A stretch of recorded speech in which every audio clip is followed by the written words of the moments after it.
Oh, what's up, guys? Hey guys, welcome to I'll Be Drammed. We're going to do a little series for beginners, guys that are just getting into bourbon. We're going to call this Poor Education. Yeah. Kind of tracks with America's education system. Anyways, so we're going to just talk about some terminology, things that we wish we would have known when we started into the bourbon journey. So, God, do you have a question for us? Okay, gals, what is a whiskey? So, you want to take this one? Yeah, sure. So whiskey is a type of liquor made from fermented grain mash. I mean, it's technically a massacre also, right? So they may be malted, but you're gonna have variations. Whiskeys are, this is the fingers and thumbs with bourbon. We talked about this in the Right. past. So what makes it a bourbon though? Okay, what makes it a bourbon? All right, well, you can cover that one if you want to. That's more of all bourbons are whiskeys, Right. but Right. not all whiskeys are bourbons. Right. So that goes back into your like fingers or thumbs, right? Right, Right. So bourbon is a whiskey. It's got to go in at 160 proof, right? right. It distilled at 160 proof, Right. no higher. Right. And then it's got to be 51% corn. So technically it's a vegetable. Right, it has to be at least 51% corn. Right. And then it's got to be aged for what?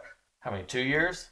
Well, technically, if you put an age statement on it, it doesn't have to be aged any specific time. Okay. But to be a straight bourbon whiskey, it has to be 2 years. But then it can't have any additives, right? No additives. Right. And it has to be aged in a new American charred oak barrel. Right. Right. And this is a product of the USA. You cannot make bourbon in Canada.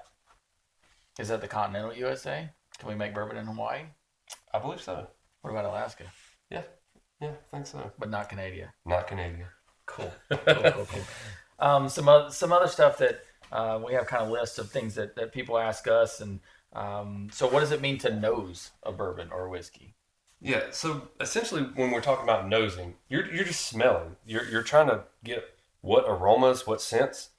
So I can just like close my mouth, close my eyes, and go. That's not recommended. That burns a little. Yeah.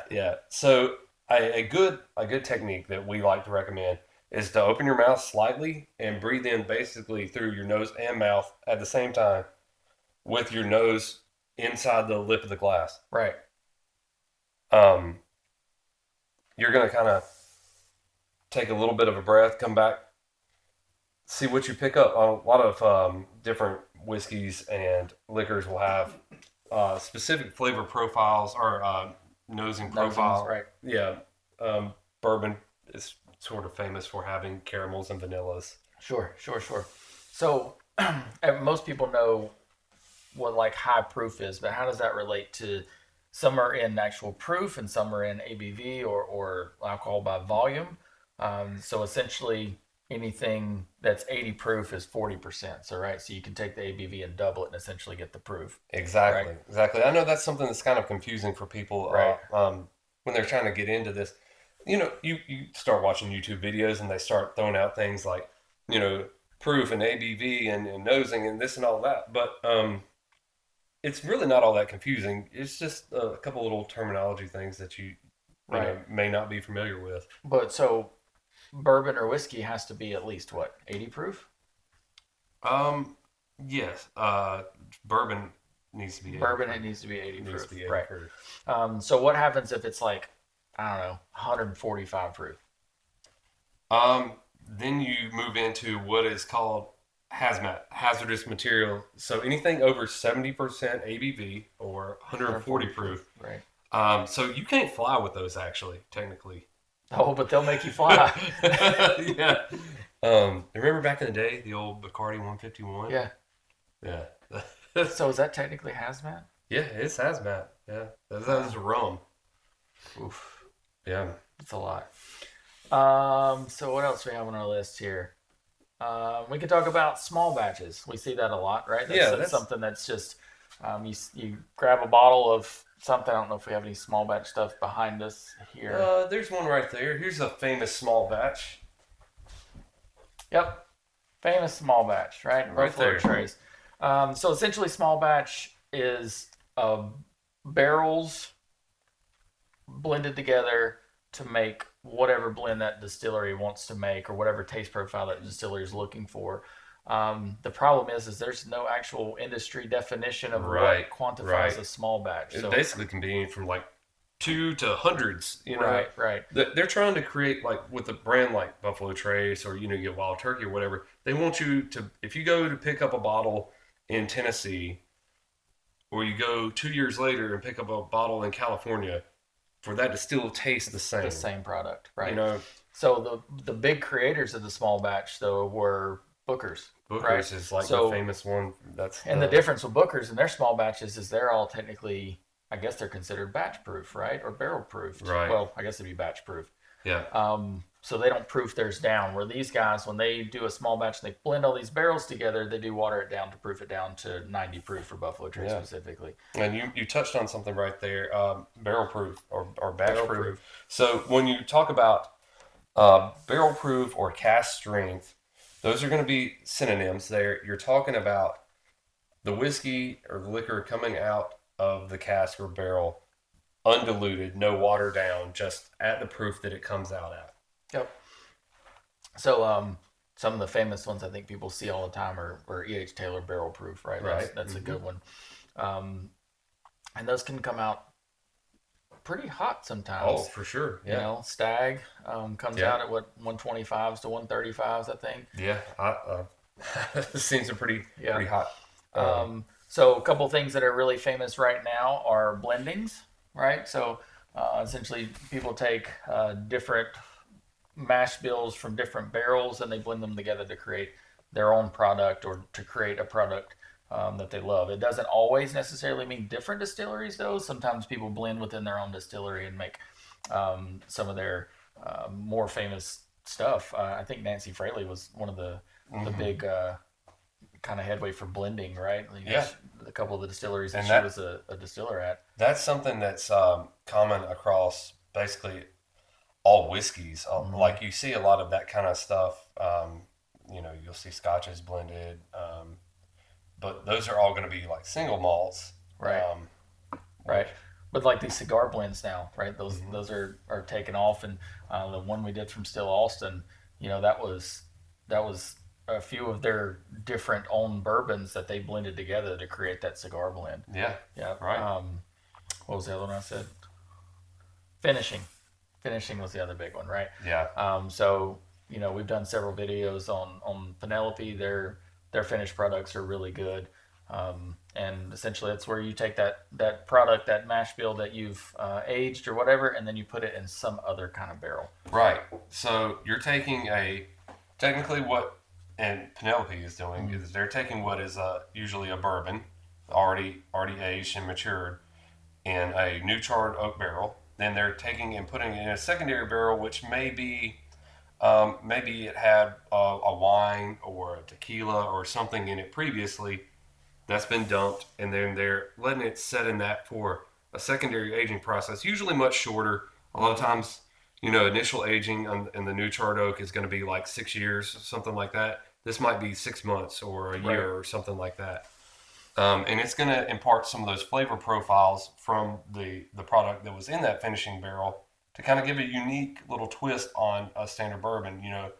A famous one would be Midwinter's. Yep. That their Midwinter's is rye finished. whiskey that they are finished in. Every Good Times product out there. Yeah, which they're they're kinda hit or finishing. miss. It's somewhat controversial on how they're doing stuff, but Yep. I've enjoyed some of their products. Yeah.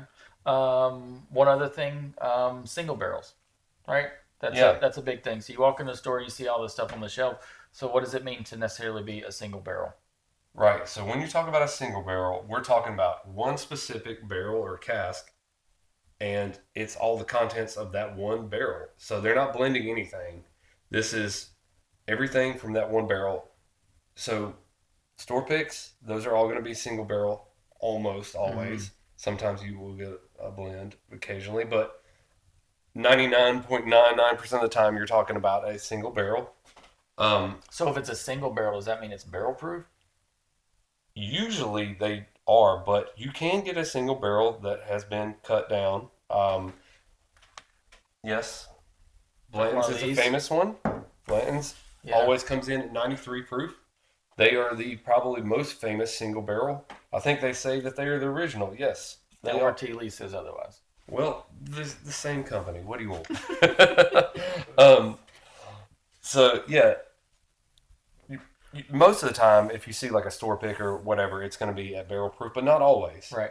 Right. So when we talk about something that's double oaked, what does that mean? Does that mean they put one more oak stave like in the barrel? Like the barrel has one more piece of oak in it? Double oak is actually it's kind of the same idea as like finishing, but instead of a used barrel of whatever, we're going back again into a new charred oak. Okay. So we're getting that same sort of process that we did initially, just a second go Okay. around. All right. I guess the only thing we really didn't talk about on this list for this episode is so we see bottled and bond on these products all the time, right? Right. So what does bottled and bond mean? This is probably the most like complicated part of the whole thing. Bottled and bond originally was from the 1897 Bottled and Bond Act. They were having a lot of issues with cheap whiskeys, people putting all kinds of crap in there, tobacco juice, whatever, to get this I don't like this on brown the bar. color, and people were getting sick and they were dying and everything. So Oh, this was a regulatory act to make sure that whiskey was quality. So on top of everything that the requirements for something to be a whiskey, for something to be a bourbon, you have this added layer of protection here saying that this has to come from one distillery